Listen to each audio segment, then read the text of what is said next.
Hello, everyone. Welcome to the Road to Recovery podcast.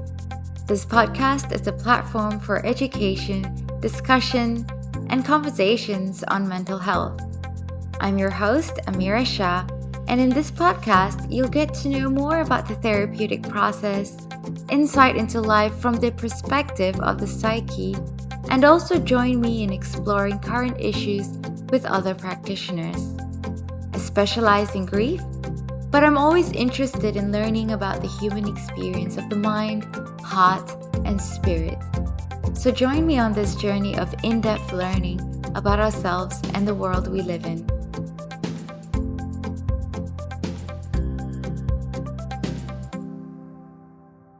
Hi everyone!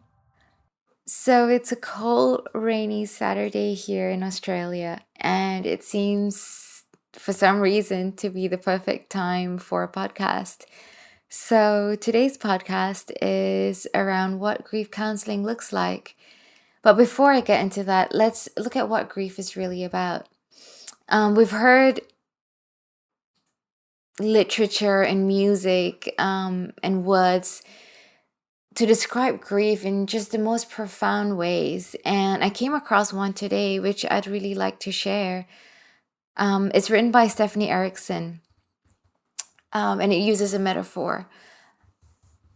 Grief is a tidal wave that takes over you, smashes down upon you with unimaginable force, sweeps you up into its darkness where you tumble and crash against unidentifiable surfaces, only to be thrown out on an unknown beach, bruised, reshaped. So grief definitely messes you up. This little poem speaks of the magnitude of chaos that happens within you when you're grieving. It's as though you don't have any control, you don't know what's happening or why or what will happen next. All you know is that it hurts. And that's essentially the only certainty you have with grief.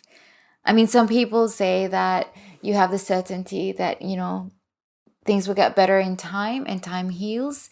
But when you are in that space, when you're in that darkness, tumbling and crashing, I don't feel that would be a certainty. Knowing that things will get better, it's more like a hope when you're in that space. So the only certainty, it seems, is that it hurts. Grieving hurts. And that's okay because it's a natural response to loss. It's the emotional experience, the emotional suffering you feel when something or someone you love is gone or is taken away.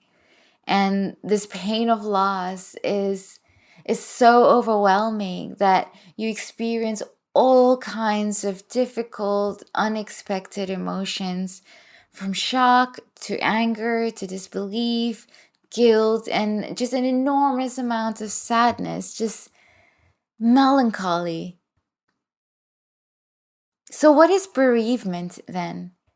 So bereavement is when you're grieving and mourning after a death.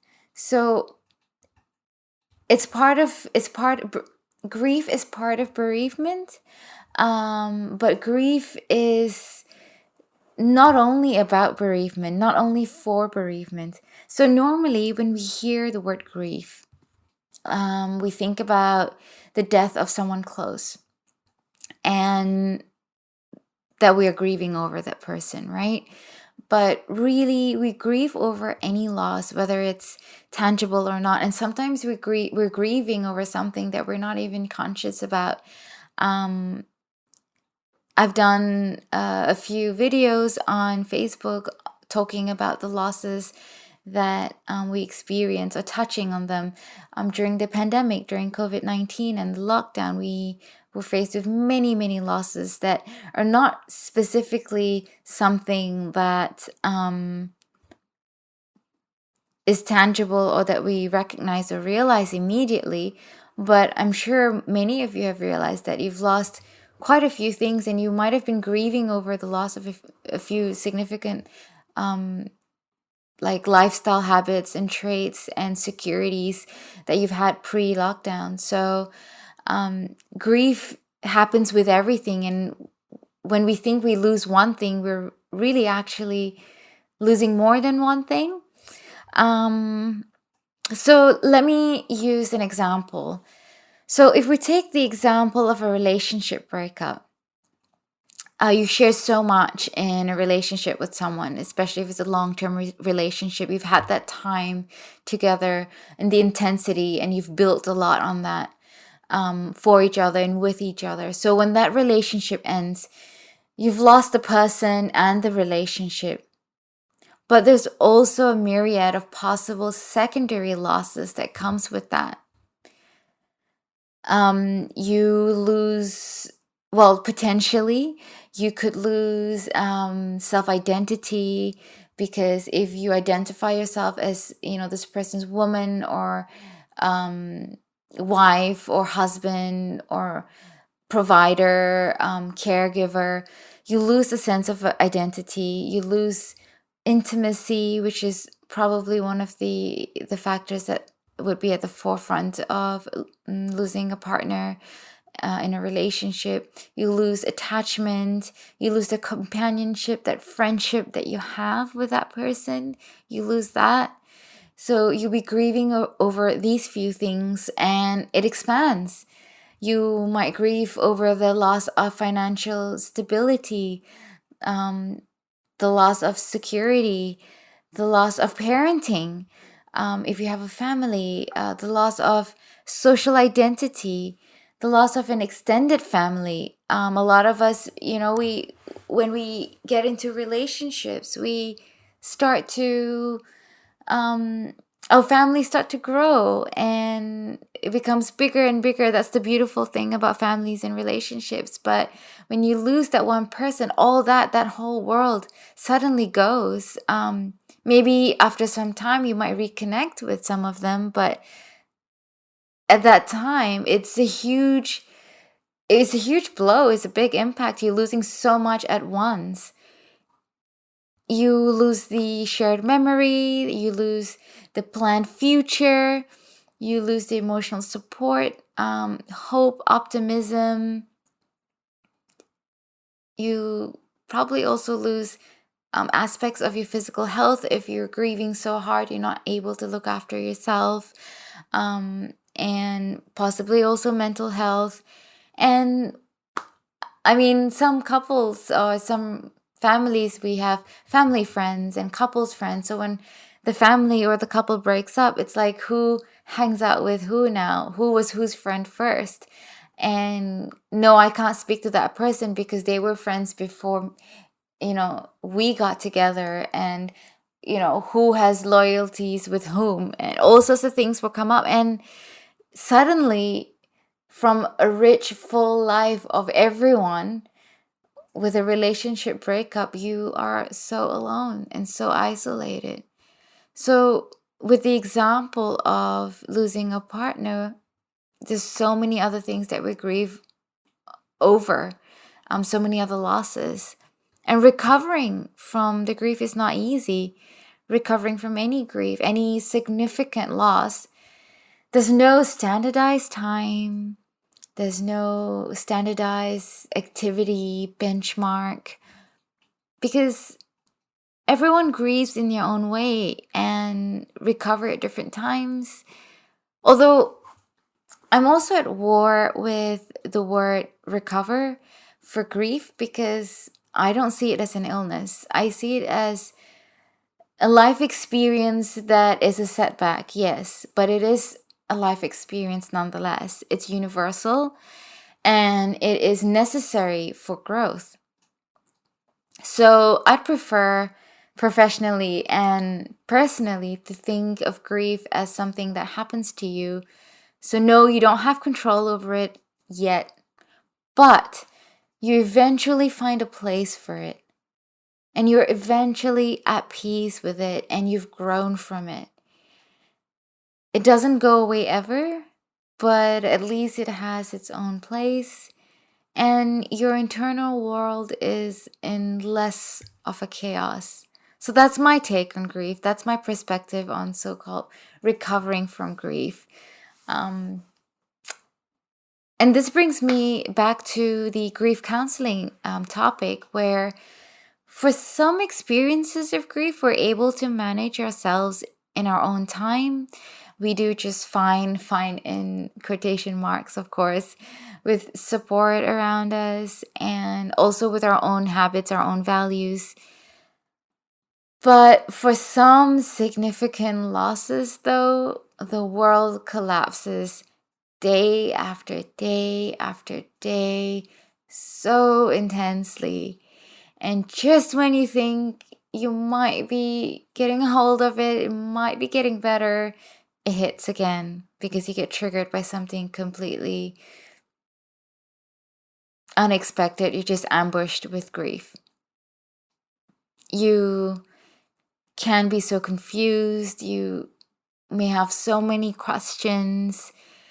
You might be riddled with emotions like mentioned before: denial, anger, sadness, guilt, shame, and blame, and the list goes on and on. And those feelings sometimes have their own feelings as well. So you can feel guilty for feeling angry that your partner passed away, for example. So it can become a can of worms. That's a lot of cans. But whatever happens in grief counseling is that the therapist meets you where you are, wherever you are, and whatever emotion you're experiencing, whatever question or thought you're at, whatever that's happening for you. And the therapist walks with you through these unwavering, relentless thoughts and waves of emotions. There's no judgment or requirement for you to get back to things or about where you should be in terms of accepting or moving on. That's not something that happens in therapy. And the therapist will also be able to help you make sense of it all. Because with intense grief comes great confusion, and sometimes it's helpful to have an outsider that you've allowed in your world to maybe be a bit of a sounding board to help develop insight around yourself and your relationship with the loss. Because during these times, based on experience, personally and professionally, really big questions can come up, like existential questions as well. So depending on your culture and your background and your social circle and your family, some things sometimes can't always be voiced. Some questions can't be asked. Some things are not appropriate. But with a therapist, you can say whatever it is that hits you with no judgment, and actually you're able to explore that, take it to a different level, and that level will give you a deeper understanding of yourself. So with really deep losses, it is definitely beneficial to speak with someone who can give you that space and hold that space with you and sit there with you without any demands from the world and expectations that keeping you in this bubble of where you need to be, what you need to be focusing on if you wanted to. And just putting all the demands and the expectations on the outside, even your own, just putting them outside that door. And within this bubble, you have the freedom. You have the freedom to speak freely about the loss, about the person you love, expressing emotions and experiences shared, and those that will not be able to take place, the planned ones. And also talk about all the ugly feelings and thoughts that come with it, because again, growth doesn't come from fairies and candies and unicorns. Growth comes from ugliness. Growth comes from darkness and scary things and pain and suffering. But we emerge through that, and counseling does give you that space to work with a lot of these things. And if you don't, if they're there underlying somewhere, bubbling but not able to be expressed or talked out or dealt with, and it doesn't have to be through counseling or speaking with anyone. It could be done with just close friends. It can be done with just through art or music, whatever it is. But without managing these things effectively, that's the thing. We need to be able to manage them effectively. So sometimes catharsis alone may not be enough. You're just scratching the layer. You're just blowing steam so that you can push on. But you're not dealing with some deeper things. So by not addressing them, you are, in a sense, fogging up your conscience. You're suffocating your subconscious, and your psyche will lash out one way or another. So I guess what I'm trying to say is, with many losses, with many grievances, we can manage on our own. It is natural. So it's a natural human process. It's a natural human experience. And but if things get really, really hard, we don't have the support around us, and there's some really deep things inside our past, or about the relationships, and the people and the things we've lost. There's some really core significance there, and some things don't sit well and you're struggling. It is worth exploring with a professional. But there's also another group of us who have pre-existing mental health concerns. And it's also important to consider that if you do have a mental health history like depression or addiction, grief counseling can be helpful in preventing you from slipping down into darker places. Because with grief, sometimes if it doesn't run its natural course, you don't eventually find the time and place for the loss, and you haven't consolidated it naturally, it can become complicated, and it can be prolonged, and this can lead to major depression. It can lead to PTSD, and especially for those who have had trauma in their lives, grief is notorious for triggering that and rehashing up some pain and horror from the past. So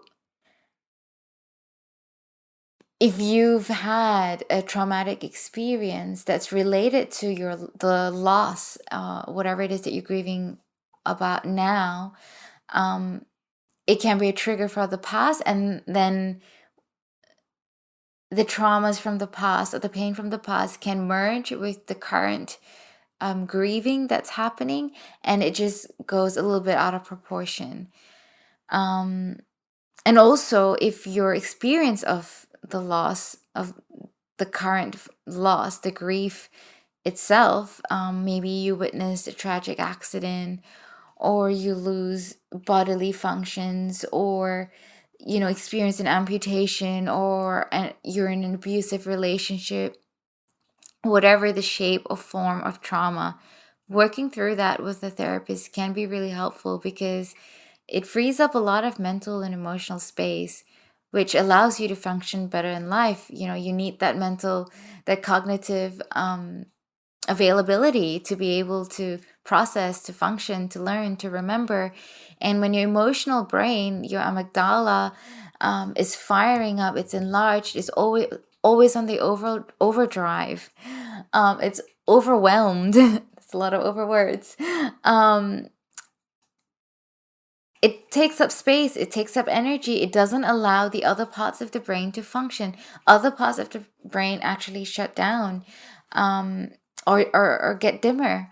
So of course, you hear people saying when you're angry or, distressed or upset or grieving, don't make, major decisions, because your emotional brain is speaking to you and you may regret it. So similarly, if you find yourself in the space where emotional brain is taking over a lot, or maybe too much, of course, this will be the case in the initial stages of grief, and that's normal. But if you feel, or you've noticed someone who has been in that space for way too long, and way too much, and they're just deteriorating in the other aspects of life, it just means that, that emotional brain really needs some care. It really needs some attention. It needs some address, some serious address, and for it to be able basically to calm down, to be cradled, to be soothed, to be heard, to be understood, and eventually be able to find a way to consolidate everything, to make meaning from it. And then whenever it does come up, which is a healthy thing because the memory is there, it can be approached and visited with joy, or maybe with nostalgia, but with a certain type of bittersweetness rather than being completely derailed. So any therapist, whether working with grief or not, is going to walk with you from where you are to where you want to be. But if you don't want to go anywhere, therapists will sit with you. They will sit with you for a little while or a long while, even if there's nowhere you want to be or nothing you want to do right now. So to recap, again, grief is not always about bereavement. I know I've talked about different types of grief and losses, but it's not always about someone you love passing on, and each and every one of us has experienced grief. There's a quote I posted this week actually by Brandy Rizik, and I really love it because it connects this experience with everyone. Like it's so universal. It connects with every human. And it says, "Grief is what I feel when someone passes away. Grief is what I feel when I am concerned. Grief is what I feel when I have done something wrong. Grief is what I feel when some accident happens. Grief is something that all people have gone through."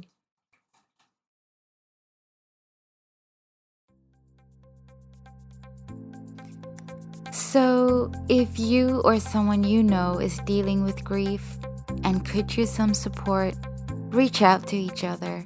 Humans are social beings, and as a race, we need each other to survive, and this includes surviving grief. And of course, you can reach out to me on Facebook at Road to Recovery, or follow me on Instagram at a road number 2 recovery. So that's a road to recovery with a number 2 in it, instead of TO. And yes, write to me, ask questions. I'd love to hear from you. Anyways, this ends my podcast for today, and I hope it was helpful for all you listeners. Thank you so much for tuning in, and until next time, bye!